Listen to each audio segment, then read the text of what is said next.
Yeah.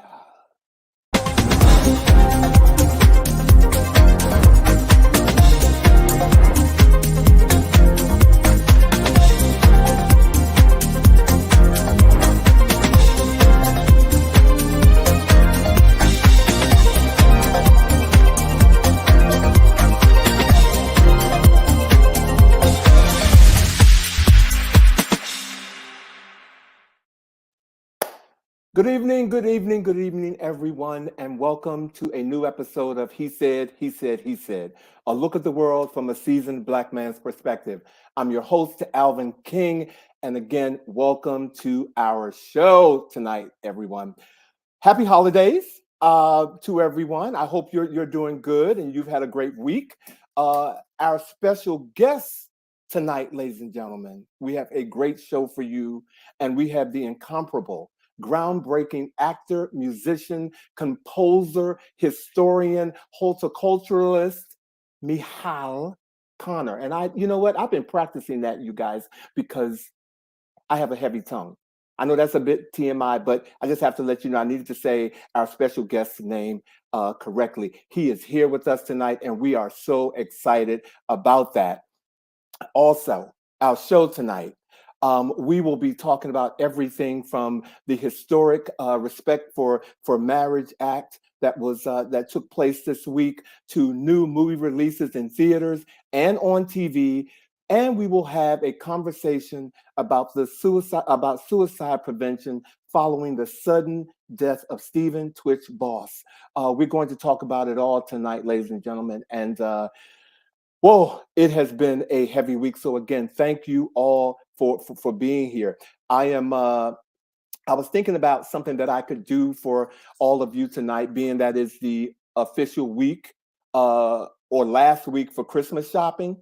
And I thought, what could I do? So I thought tonight I'm going to talk to all of you about some of the places, the 10 top stores that have the best return policy. Okay, I just want to share that with you. This is helping the people who you're buying for, and it's going to help you, because if I tell you where to go and you're shopping for somebody who you can't figure out what to buy them, at least you know that you can return it if you want to. So bear with me right here.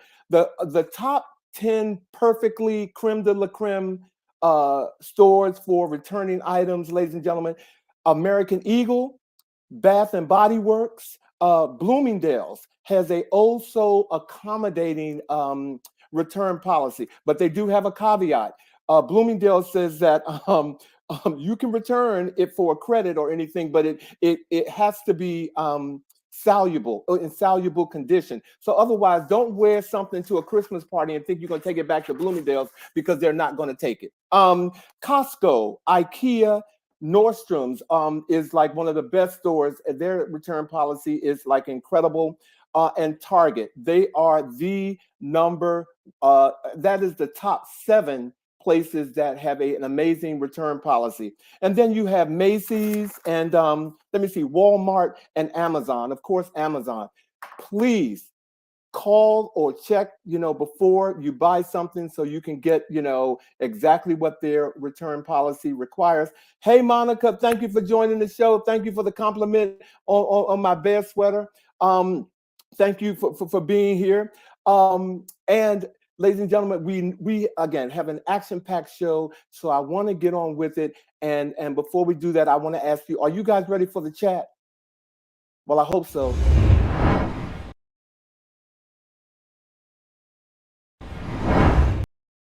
So join me in welcoming to the He Said stage tonight my co-host, Mr. Vash Bobby, and Mr. Bobby Edwards. Hello. Hello, fellas.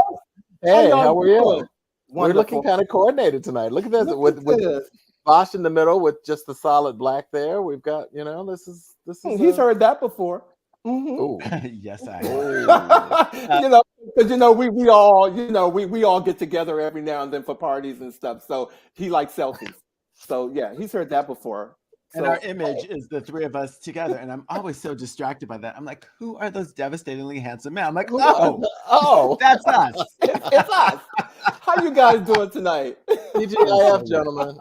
Glad it's Friday. TGIF. Well, as you all know, we have the incomparable Michal Conner, who's here Yes. tonight. I'm so excited about that. And we were told you had a heavy tongue, so I that was do. an interesting. Well, it's a child thing because I had a lisp growing up, but I Mhm. had it fixed. Thank you. We're part of that crew where something ain't working, you get it, fix it, you fix it. So or as Vash would say, do it. But we also grew up with Cindy Brady, who had a lisp, so there was a lot of understanding. So hopefully you weren't teased. no, I was, but that's a different talk show. We'll talk about childhood traumas. Cindy Brady is a whole different talk. That's a whole another topic. But you know what? Something came in on the news, and we're going to get on the show also and see what's going on with you guys. But something came over the news right before I came on, and it just kind of ticked me off, and it's so disappointing. I live here in DC, and there's an area called Ivy City in DC, and there's a venue there called the City Winery. Yes. And because of the the crime rate and whatnot over there, DC City Winery is going to close or is going to move their location. I just bought a ticket to a concert, and I was wondering why they moved it to a different venue.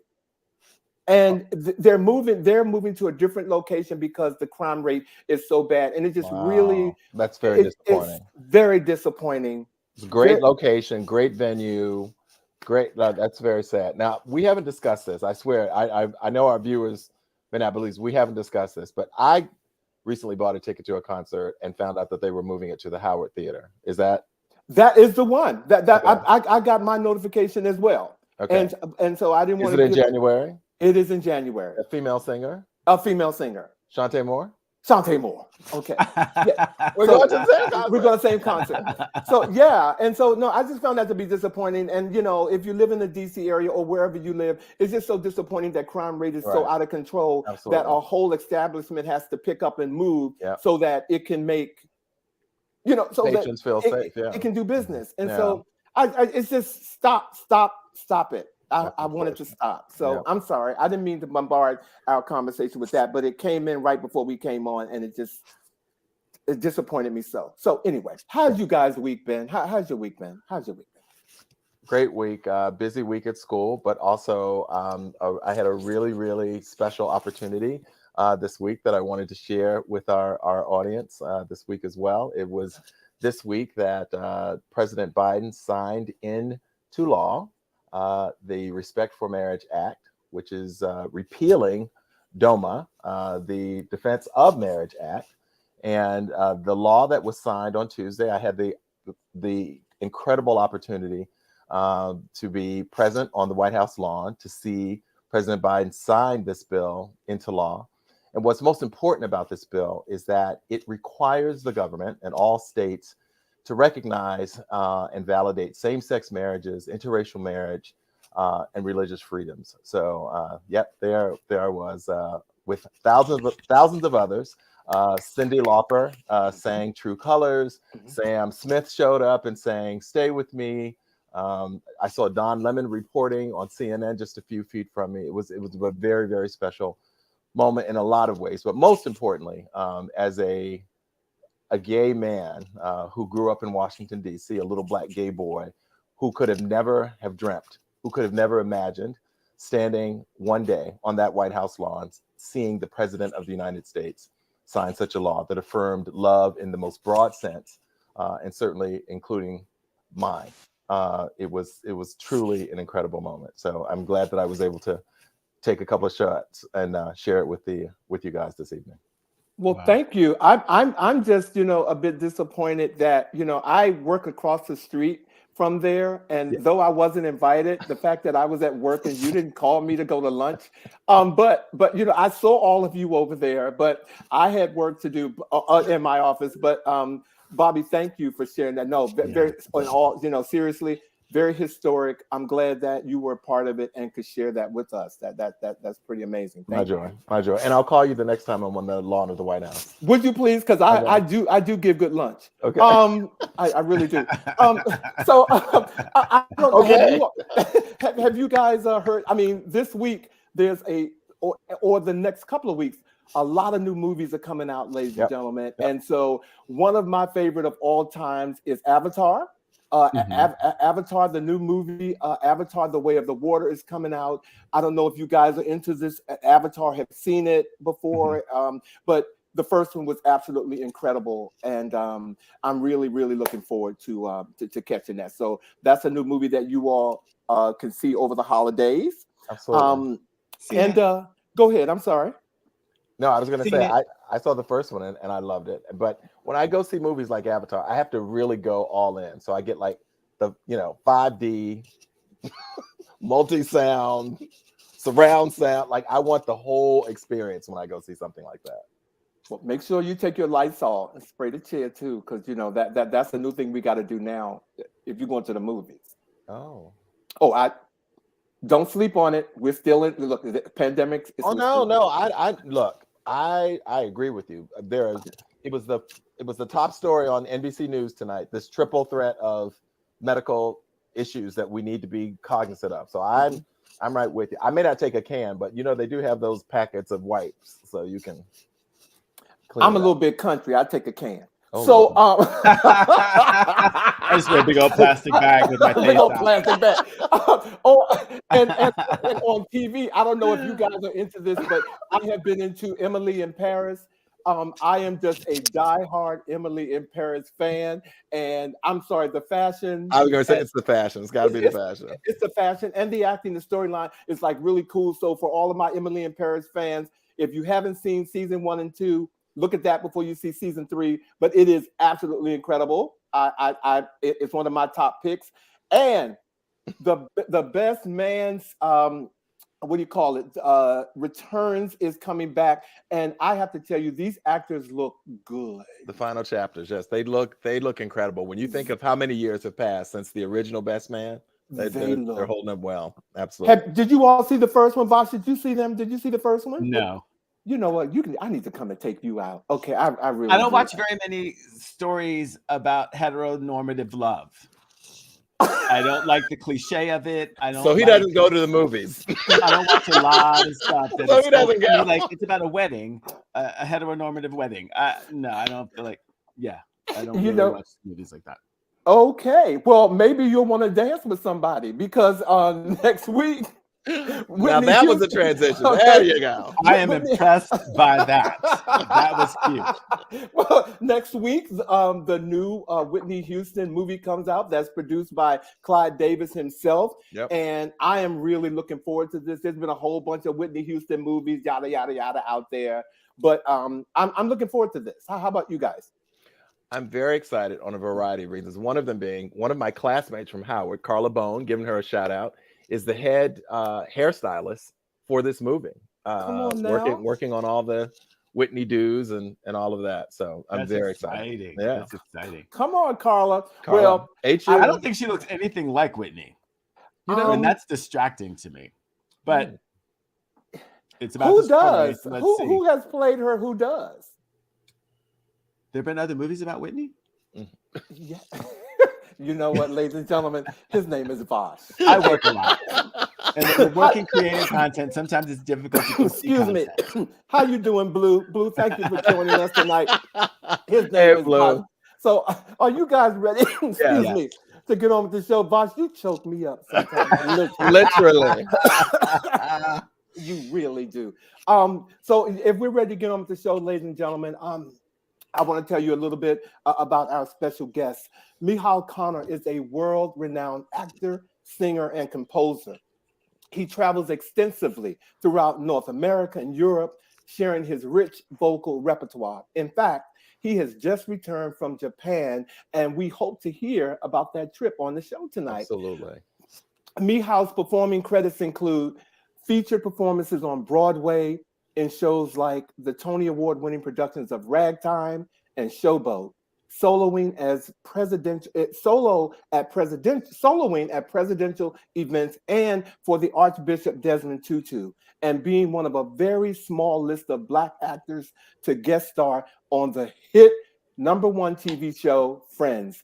He is the proud published author of The Slave Letters, currently available on Amazon.com, and he is the keeper of some of the world's oldest and most precious plants on the planet. Ladies and gentlemen, please welcome to the He Said stage, Mr. Michal Conner. Yay! Yay! Voila. Thank you for having me. My gosh. How are you? I'm so good. When I hear a bio of myself, I wonder, who is that? You make me sound so good. Well, you know what? This is a wonderful transition to what I'd like to ask you. I've introduced you. So if you had the opportunity, how would you introduce yourself? Oh, my God. What a question. I would say here is a nice guy who gardens really well and learned to sing last week. See. That's fabulous. All I can say, you asked him and he told you. And he told me. Because, sometimes people have great bios and then you hear them sing or you hear them do what they do and you go, something doesn't match up. And so I don't look at bios anymore. I take the person at face value. How are they in person? Okay. Well, thank you for being here tonight. We're so glad that you are here. Thank you. I'm the blessed one. Thank you. Speaking of the fact of being here, Alvin did point out that you just returned recently from Japan, and we'd love to hear a little bit about what you were doing over there. Oh my gosh. This is the third time I've been with the Roger Wagner Chorale. The Roger Wagner Chorale was started by that gentleman, and it started in the 40s and 50s. And the whole idea of it was to take a choir, a professional classical choir, to these distant countries and sing American folk songs, sing Japanese folk songs, Korean songs, African songs, you name it. And so we go over to all these years later, 70 years later. I've just been a member for the last 5 years. Yeah, I assumed you weren't there at the beginning since it's 70 years. No. My hairstylist is good, but not that good. and so I get to be their soloist. It's very interesting being in a place that is a monoculture. And I didn't see anything even close to mocha colored for the 2 weeks that I was there. We did 6 concerts with an emphasis on American songs. And it was just spectacular. And the thing about the Japanese, they take everything so seriously. Like their venues, the concert halls are made almost entirely of wood. The acoustics are incredible. And they always have these 9-foot Steinway grand pianos that are just the best that money can buy. I'm waiting to hear where the problem is. Like, all of that sounds absolutely incredible. Oh, it's the best that I'm going back to. Okay. Do you know what a joy it is to be around accomplished Black men? I feel like wrapped up in love because I don't get this very often. I don't have a community like this. So thank you. Thank you. It's very Wow, you're gonna make me go upstairs and take this turtleneck off and just put this sweater on because I'm sitting here just verklempt. Okay. Well, just wait because we haven't. I was wondering where that was going. I was like, you're going to go upstairs and do what? I blush easy. Sorry. Thank you. No, thank you, Michal, for that. That means a lot. Thank you so much. Thank you. Yeah, it's so good to have you here. And I want to thank our mutual friend, Gregory Franklin, for the introduction and for helping bring you to us. So thank Vash, you, Greg, if you're watching. When I was talking to you, I just knew right away that because Greg had set you up so well. He said, "No, this is a quality man. You got to know him."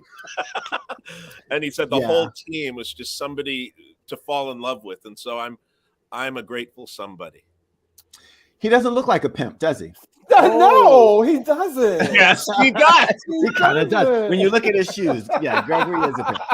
So anyway, I'm in Gregory, Pennsylvania right all now. of us don't feel that way. I'm sorry. Jeez. Well, Michal, you are a Pennsylvania. I'm going to say Pennsylvania boy, but I'm calling you a man. You're a Pennsylvania man. I'm here in Pennsylvania right now. You're from Pittsburgh. Yes, I went to Carnegie Mellon. Wow. I just love Pittsburgh. I love going up to Squirrel Hill. I love eating at Aiello's and Minio's Pizzeria. Are they still there? Please tell me they're still there. I don't know them. You're too high class for Minio's. Well, anyway, you mentioned you went to Carnegie Mellon, and Yes. you are a Carnegie Mellon alum, and you're very proud of that. Oh yeah. Is there any Carnegie Mellon alum that you'd like to give a shout out to, because you have some quite famous ones these days? Oh yeah. No, I'm the redheaded stepchild. I don't know, and I went there the same year as Holly Hunter, and Oh, wow. she's from Georgia, and so she would we'd cross each other almost every day on the path. She'd always be wearing army fatigues, and she'd say, "Hi, Michael," and I'd say, "Hi, Holly." And then we were in a play. We were in Carousel, a production, and she danced so beautifully. I didn't even know what a great actress she was, but what a dancer. The second she came on stage, it was like lightning sparks. It was, Wow. So, Holly, if you're watching, hello. Holly, if you're watching, call us. Call us. Call us. Holly, if you're watching, I'm going to be amazed. That's what I'm going to say. We want to hear what you have to say about Michal. Okay, thank you. Yes, indeed. She's Call an us. adorable person. Yeah. Well, much of what we've been talking about, of course, is your singing and so forth. But you've also been acting for a while.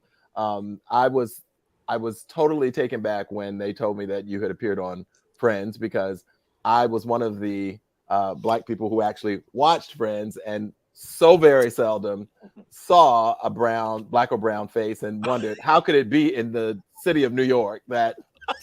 But there you are. So there is documented evidence that you appeared on the show. Exactly. And Jennifer Aniston looks as shocked as I was. And you know what? You know what? She is so wonderful. That's good to hear. That's very good to hear. But Every day I would, because I had a little Jennifer crush, I would cut roses from my garden, and I'd take them to her every morning, because we rehearsed several days in succession, and she was always chewing on the end of her hair. She'd say, "Oh, Michal, thank you."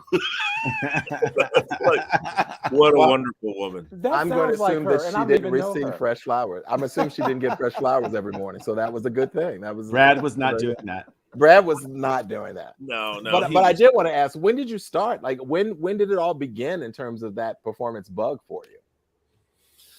When I was 14. Mm-hmm. I don't know why.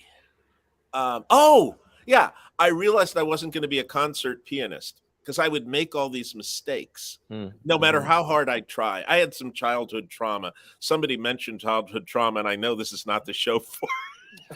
No, you're wrong. It is. You're right. It really is. That's right. Really seriously. We really do. My father would stand over me with a belt, and every time I would make a mistake, he would slash me.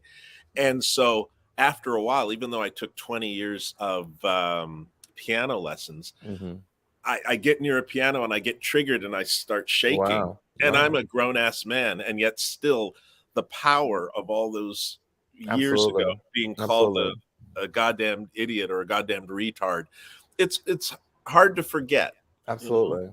Well, we carry that with us. There's no question about that. Every person that finds themselves in this moment, you carry all of those experiences, good, bad, and indifferent with you. And so I'm sorry to hear that was your experience. But then it propelled me. I still want to do something musical. And when I sang, it just seemed, I hate to use the word organic, but it seemed so organic. It was so easy. And when I first started, my vibrato was completely out of control because it was a new car for me. I didn't know what it was. And I was like,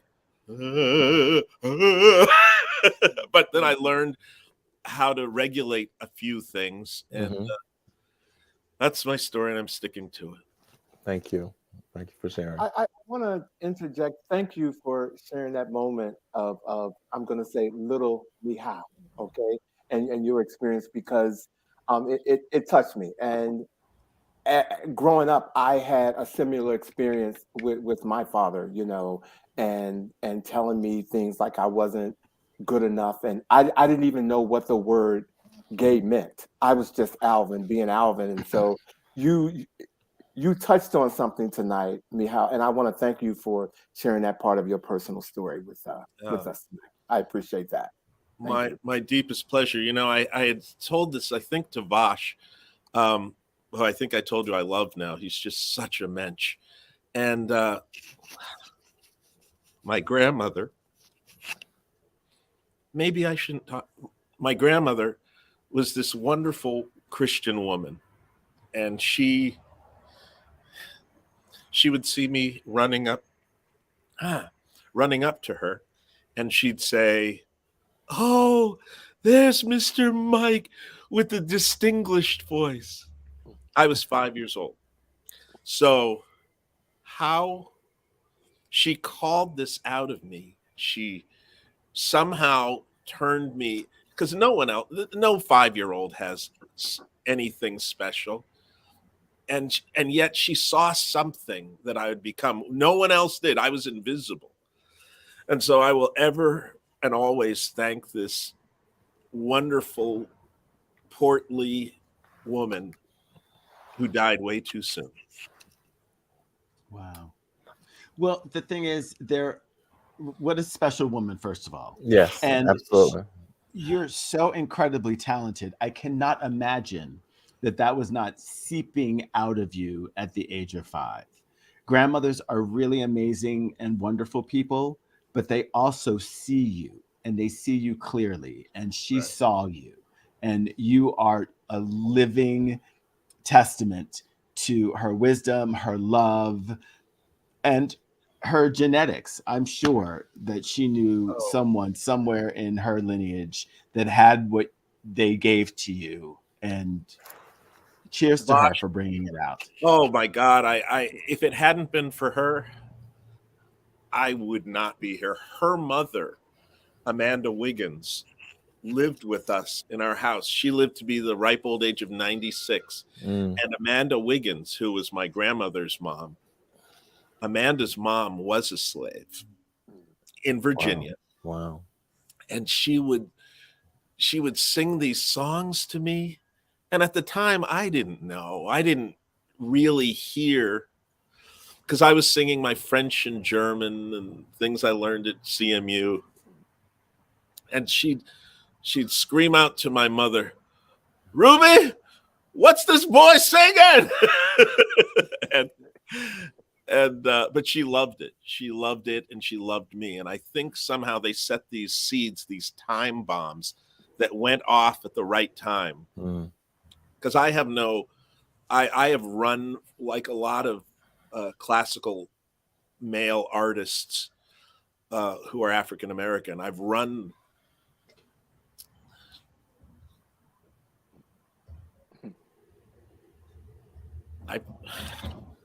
I'm sorry.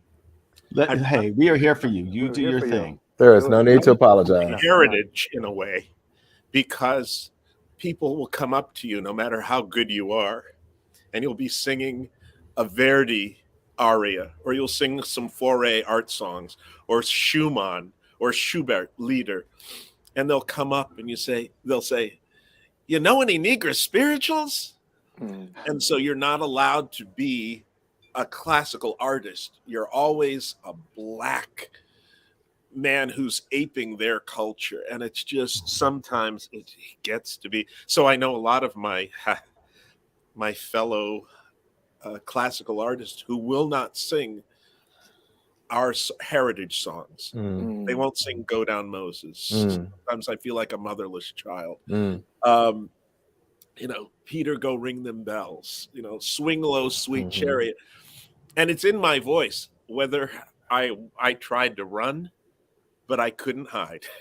And now I sing them, and if people want to judge me for those, it's okay. I'm finally at peace.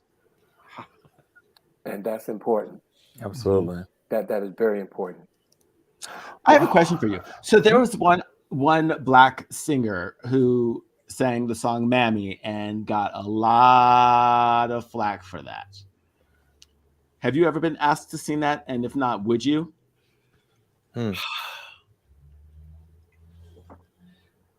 I don't know.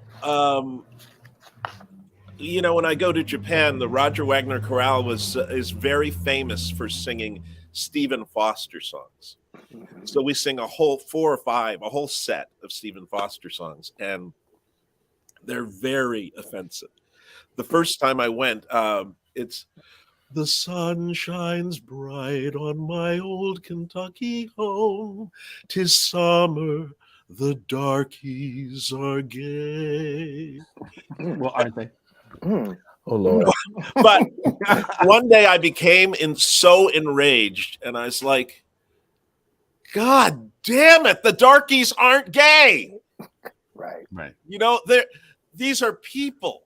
These are human beings, and they're not smiling in the sunlight. Yeah. Not while they're enslaved. I'm telling you that. No, exactly. No, right. Exactly. Right. Yeah. Yeah.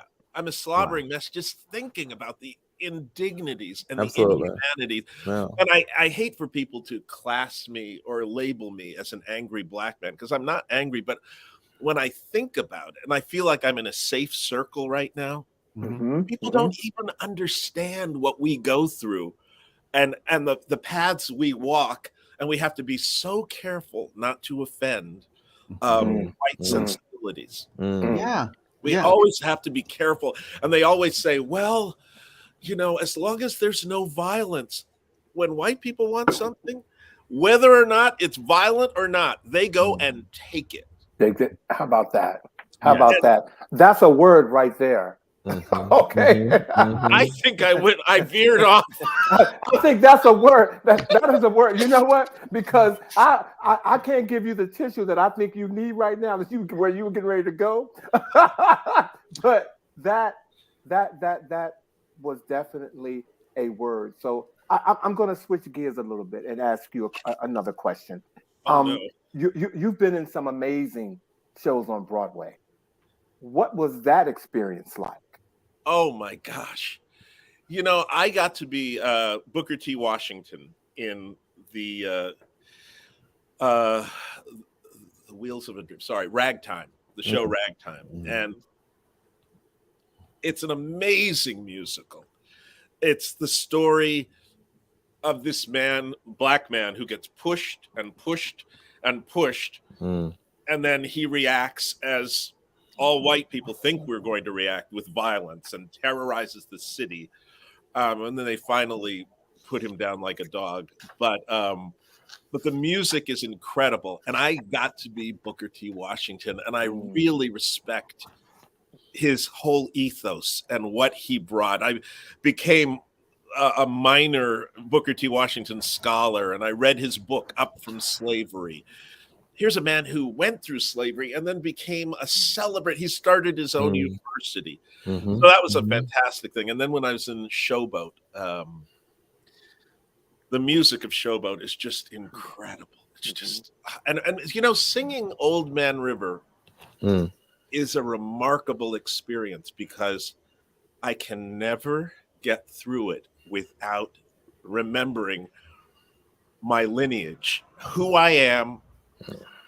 I'm singing this song because, but for the grace of God, I would be on the levee somewhere, toting that barge, lifting that bale, getting a little drunk and landing in jail, like so many of my brothers. So these are the things I think about when I'm singing, and people come up, "Oh, Michal, you're so emotional." No, I'm just telling my truth. Thank you. Wow. Thank you. I mean, and let's talk about your music, because you're a composer. What type of music do you typically compose? Well, it's classical music. It's mostly for chamber orchestra, which is a string orchestra, and a solo instrument like a cello or clarinet. I've written many bagatelles for string orchestra and clarinet, because the clarinet is one of my favorite instruments, and it has the sound of a human. How do you say? The human voice, I believe. It throbs. It has like a stridulation, like, it's very sweet sound. And so that's why I'm drawn to that. And It has also, to sound like what? Do that again. It has What? to sound like what? How's Oh. it sound?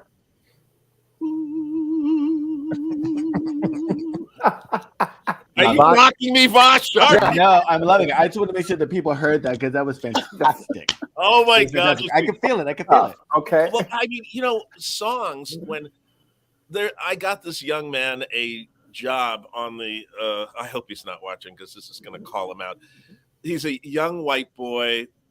I get some people might call him handsome, and he's tall, and he has a beautiful voice. He makes me sound like a frog. I'm not kidding.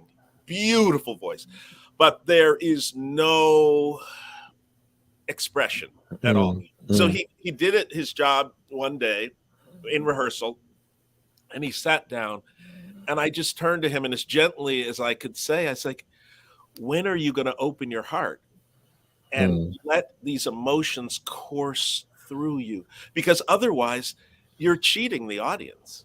Right. If you don't, you have to let it take over, and letting the emotion, Vash, you know this, if you don't let the emotion take over, then you're just sitting in a practice room. It really is the difference between someone cooking with garlic powder and seasoned salt and some Old Bay and not. Okay. You better go ahead. Okay. That So is the- some good, Thank yeah. you. Thank That you, is- Bob. Right? I I mean, it really received comes down that. to that. That is. Oh, I just wanted to slap him. And you're right. You're right. Well, maybe if you get a couple of tomatoes thrown at him, he'll snap out of it. No, but Okay. he's a pretty white boy with a gorgeous voice, and he hasn't had any problems in life. Like you, all four of us have deep roots Mhm. because of the path we've had to go through. Mhm, We're mhm. if the wind blows, we're not going to blow over. This guy will blow over. Oh, right. So I wish him many heartbreaks so that he can get some roots. Do you think that art and creation benefits from struggle? Good question. Very good question. Well, I know they do. I know Yeah. they do. And I used to think when I was younger, oh God, why does one have to suffer? Because you transmute suffering into beauty. It's like straw into gold.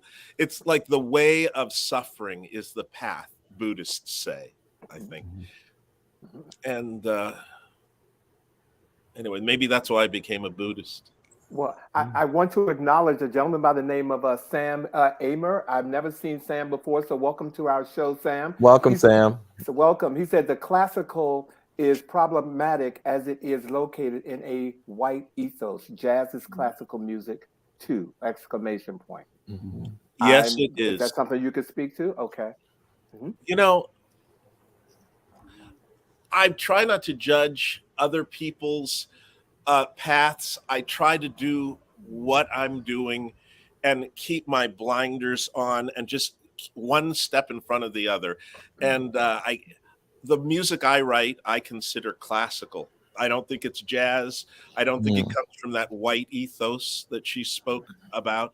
I totally understand what our sister's saying, because sometimes people force things on us and make us think that we're less than if we don't reach the heights of white European classicism.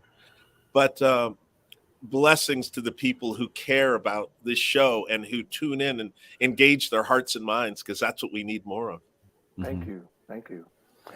Okay, so I would like to ask a question about something that Alvin mentioned in your introduction, the slave letters. I'd like to find out about what they are, and how did you get to know about these slave letters? I published this little book. Did I do it right? Yeah. Yes, we can see. perfect. And it's actually a South African publisher who I met in Germany. I was doing a production of Porgy and Bess.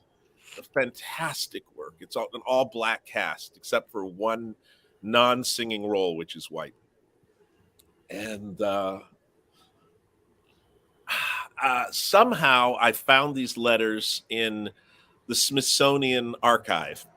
They have thousands of pages of these letters that actual slaves wrote once they escaped from bondage. Mm-hmm.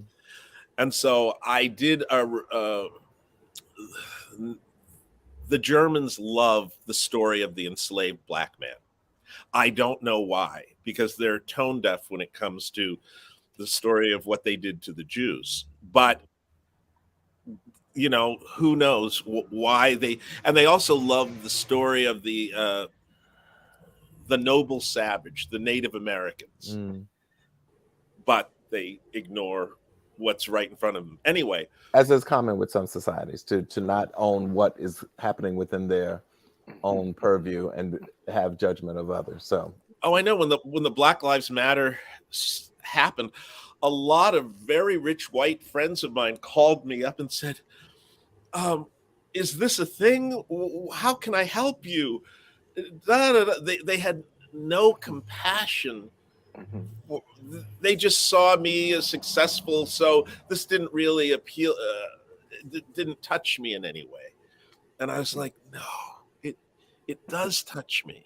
And I said, "How can you be compassionate about Native Americans, about the Japanese internment, about Armenian genocide?" The Jewish Holocaust, and yet there's this one little mote in your eye. You can't be compassionate towards Black people. So I have always tried to give voice to the voiceless.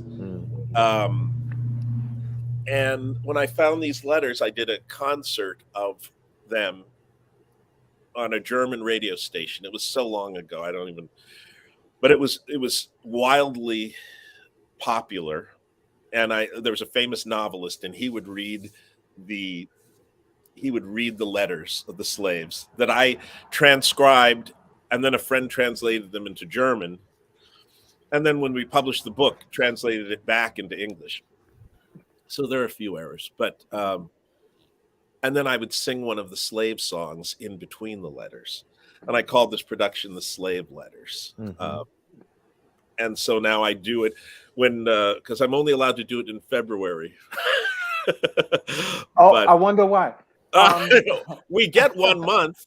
We get 1 month, right? Exactly. Shouldn't we be happy about that? Please don't get me started. Oh my God! So anyway, I got this book, and is it okay if I read one of these letters? Yes, by all means. The stage is yours. Thank you. This is a letter from a slave named Thomas Wrightso, and it's listed Canada, December 5th, 1850.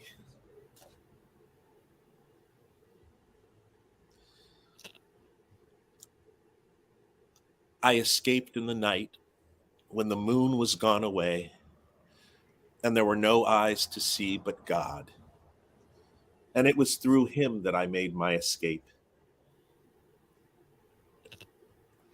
And it is through God that I am now getting along. I feel happy in my escape until I think about my wife. And I hope that you will talk to her and tell her not to be broken-spirited, for I think that I shall see you again. Tell my wife that if she is not sold at Christmas, she must let me know how she and the children are doing. And dear Father, please talk with her and see if there's any way for me to send a man to buy her. All I want is an opportunity to send a man to buy her. For there are men who would help me and buy her at a word. People are sending up their cries for all those now in bondage. And so I will close my letter by asking you to pray. And if there are any that want to come, tell them to come on, for there is room enough for us all. Thank you. Thank you. Thank you. Ladies and gentlemen, we're going to take a brief break, and we'll be right back with more Michal Conner. Thank you.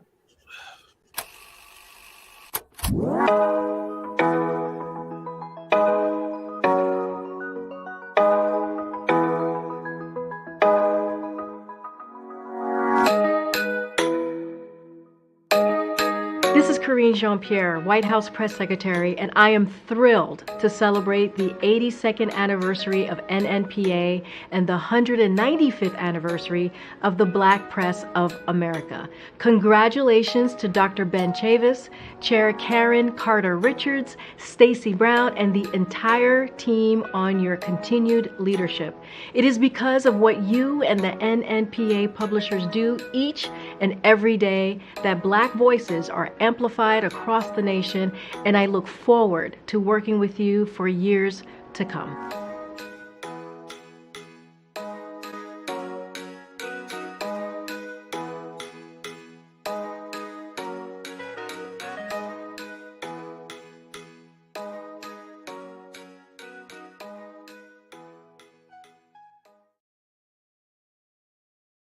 Welcome back, everyone. Thank you, Michal, for that. Thank you. Wow. Oh, okay. I'm a little speechless, so I'm gonna sit back and be quiet and let my co-host take the show.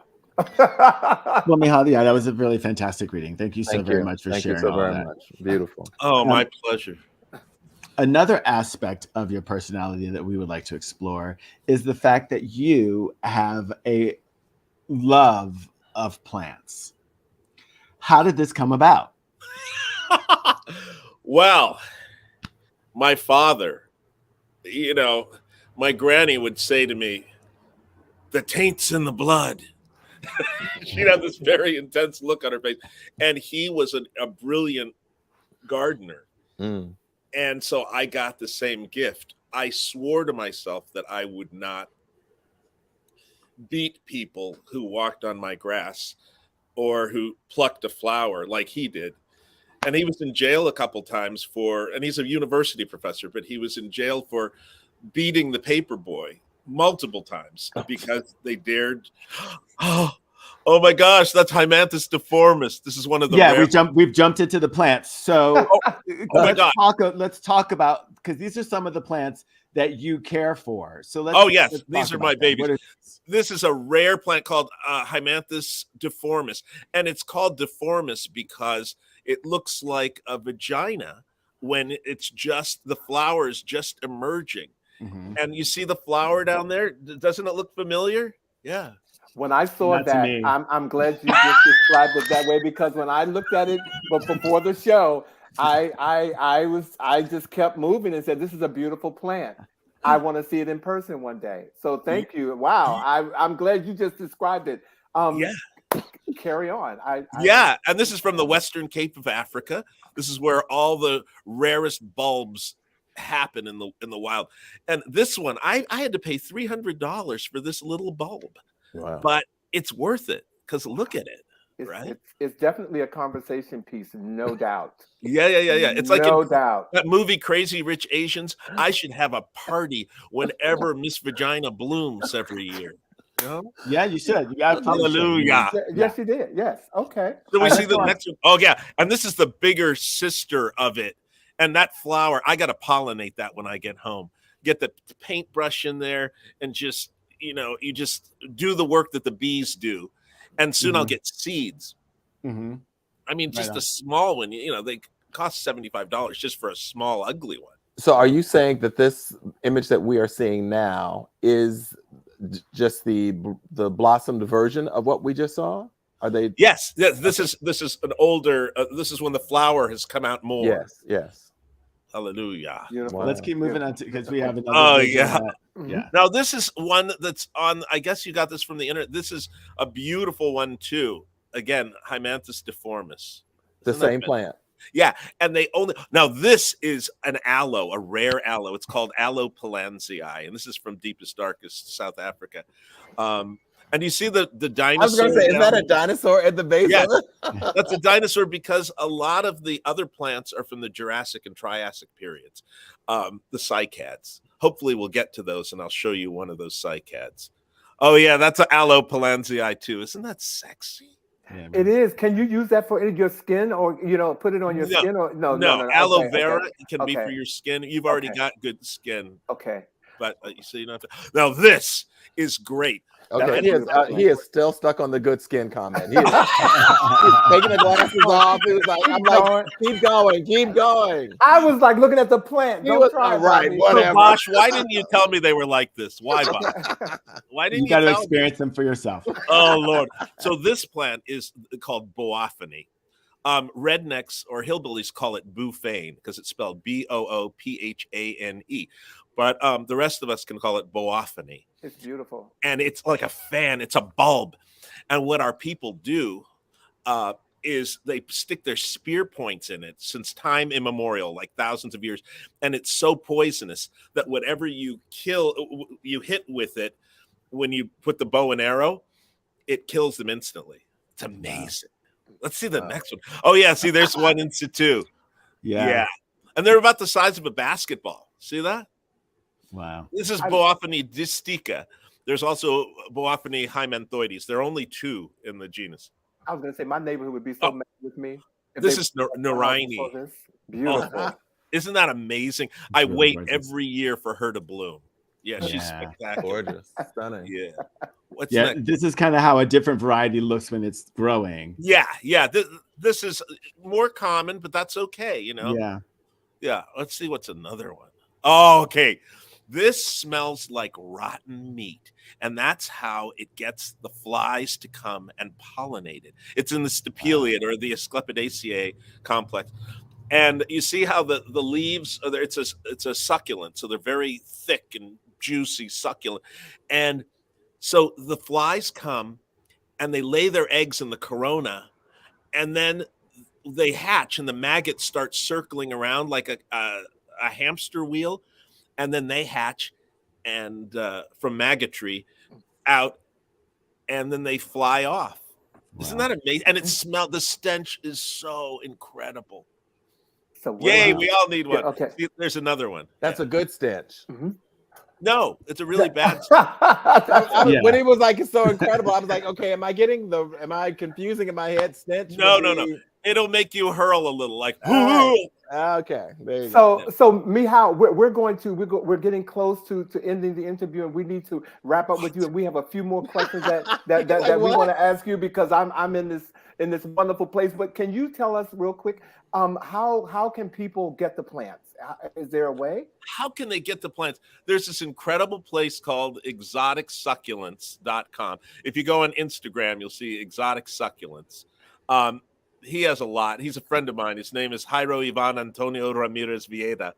And say that twice. Exotic succulents. Exotic succulents. I'm trying to put it on the screen so you all can get it. But go ahead. Exotic succulents, yeah. And just go on. And there's so many wonderful plants, especially because he imports them from South Africa in a totally ethical way. It's all legal and everything. And these plants are worthy of being in a garden that really cares for them. Wow. Michal, this has been absolutely fabulous. We also want to make sure we let our viewers know how to stay in touch with you and like how to follow you and your multiple talents and gifts that you share with the world. Aren't you nice? Jeez. I'm just a simple man. You know, I'm a gardener. I did learn to sing last week. Why are they laughing? Why? How can they get in touch with me? Because your resume refutes what you're saying is why we're laughing. It's funny how it creeps up on you because you're just going step by step, like I talked about. And after a while, you look back. Like I have this art collection of American arts and crafts, 1890 to 1930. And I have an incredible collection, but you look up one day and you say, oh my God, where did I get all this stuff?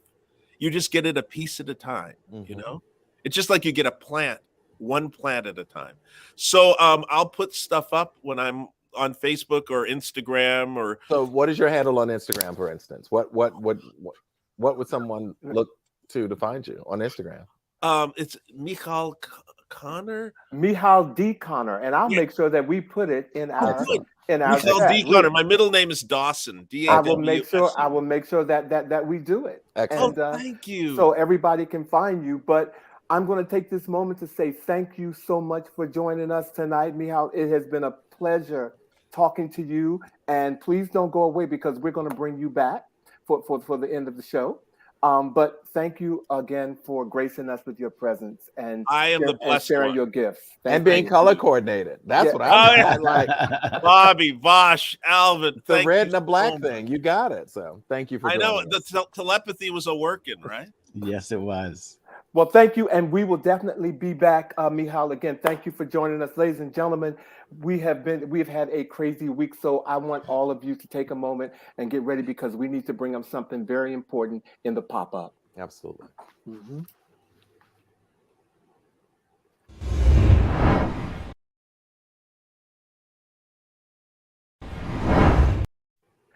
Well, if you're like many of everyone in the world, on Wednesday, we found out that Stephen Twitch Boss took his life. He danced his way into our hearts right here in this photograph on So You Think You Can Dance.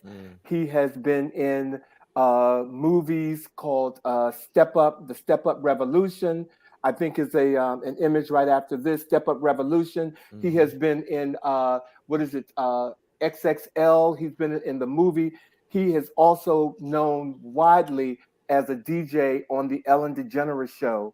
And on Tuesday, he took his life in a hotel room, ladies and gentlemen, and it stunned America, and not only America, but me personally. And we want to talk about that because suicide in the Black community is at an all-time high. And so we want to talk about that. And I'm going to let Vash and Bobby open the discussion on this on this topic tonight and the death of Twitch. Well, I can say to you that, I join you and just was being totally shocked at this news. I mean, by all appearance, he was someone who was certainly riding high in his career, had a lovely family. I happen to follow Twitch on Instagram. I don't follow a whole lot of people, but I'd love seeing he and his wife, Allison, whom he met on So You Think You Can Dance, and their family. They're a dancing family, and they just always present it as a very positive and upbeat family. And we are just reminded that we never know those things that people carry under the surface. And as you said, particularly among people of color right now, depression, anxiety, suicide, all of this is at an all-time high. Now, I know that I should say, I saw recently that there was a suicide note. Right. Does anyone know what was in that note? They have not disclosed what was in the suicide note as of yet. And that brings me to this discussion of, first of all, it hit me particularly hard because my youngest brother 21 years ago took his life. And how my family, I was in intense therapy. He was my life. He was 5 years younger than me. He was very, very close to me. The day before he died, he went around and visited all of the family members. He came to my house and asked for a coat. And what really struck me about this is how everyone assumed that it was mental illness. Right off the bat, that it was mental illness. And I'm not saying mental illness is real, and I don't take it lightly. I know that it happens, but a person can do some things that or similar to what he did because you're angry, because you feel like you made a mistake, and all because you didn't talk to somebody. You didn't say, you're dealing with guilt and you're dealing with shame. And, my heart went out to his family because my brother left a note. My brother paid for all of his funeral arrangements. My brother, it was so strategic. For 6 years, I couldn't understand why it happened. So it hit me hard, but his family right now, until everything comes out and little things are coming out, I'm not listening to the media. I'm going to wait, but there are little things that are coming out that kind of speaks to something different from what the media has been putting out there about he was dealing with this and that and the other. So I'm going to wait, but it's unfortunate. Mm-hmm. No matter how you look at it. Mm-hmm. No matter, talk to somebody. Mm. Talk to somebody. Talk to somebody if you have an issue. Anything can pop up and make you feel like, you know what, this is the only choice that I have when it's not. Mm-hmm.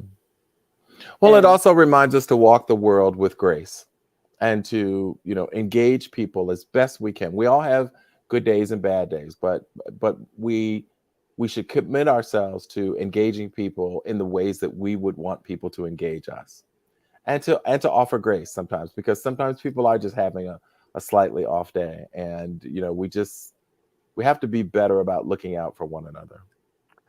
Yeah, and what you just said on Wednesday when the announcement was made that he had killed himself, you all don't know this, but I take 2 days a month and not post on social media. Some of you who are watching this says, Alvin, please, you post on social media every day.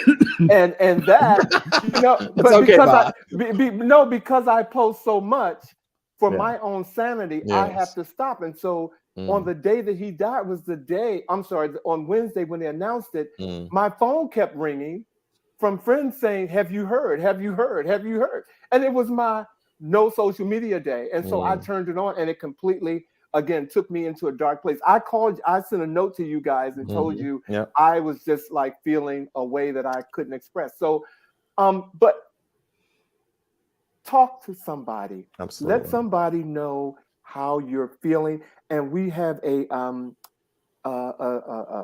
post here. Yep. This is a suicide prevention lifeline. This is the number. 988. Use it. Yep. Call Bobby, call Vash, call me. Okay. But do that before you decide to take your life. Believe me, there's always another way. And, I've been told that people can get to a dark place where they simply cannot see any other outcome other than doing that. But one of the things that, I think gets lost in that space is the impact of those who love you, who are left to deal with the decision that you've made. I lost one of my closest college friends to suicide, and for years, and I still believe till this day that, in the midst of him doing that, once he committed an act that he could not reverse, that he probably said to himself, I wish that I wouldn't have done that, thinking about the people who truly loved him, who would be left with unanswered questions and just heartache for years. Well, thank you guys. I'm speaking on all of us, and you guys can speak, but I'm sending prayers up for Twitch's family and for all his friends and loved ones who, couldn't have imagined or fathomed that this type of thing would have happened. So sending up prayers for all of them. Absolutely.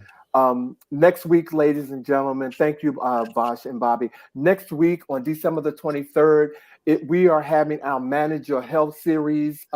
We're having a show in that category, and we're going to be speaking with Jason Beverly. He's the Deputy Division Chief for the DC Department of Health, and believe me, he got some things to say. We take our health very seriously, and so we're going to have him here to talk about that. Choosing the words for this week, I knew that we were going to talk about the death of Twitch, but I also wanted to take a moment to say you have to live your life, and whatever you're good at, you have to do it, because life is too short and it is not promised. So our words of the week is from Lady Gaga. When you make music or write or create, it is really your job to have mind-blowing, irresponsible, condomless sex with whatever idea it is you're writing about at that time. And I believe in that, and you need to seize that moment at every moment that you can. Can we bring Michal back to the stage? Michal, thank you again for joining us tonight. It was a wonderful conversation with you, and I'm blessed that you have touched us all. Thank you. Thank you so much. I love you all. I love you so much. Thank you for enfolding me in your love.